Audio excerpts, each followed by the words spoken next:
Hello everyone, welcome back into this channel, and today I want to share the tutorial how to disabling Siri on your iPhone. So first thing we have to do is just go open the settings.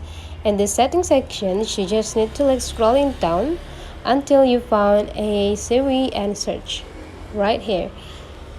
You just need to open it until you have an access to control everything about Siri. So to disabling the Siri, you just need to click the symbol, this green symbols here.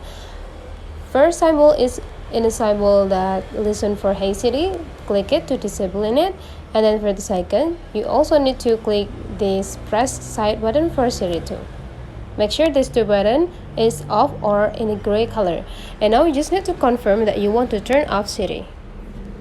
And after you confirm it, now the Siri on your iPhone is already disabled. If you want to use Siri again, you just need to go click this button too and follow all of the instruction.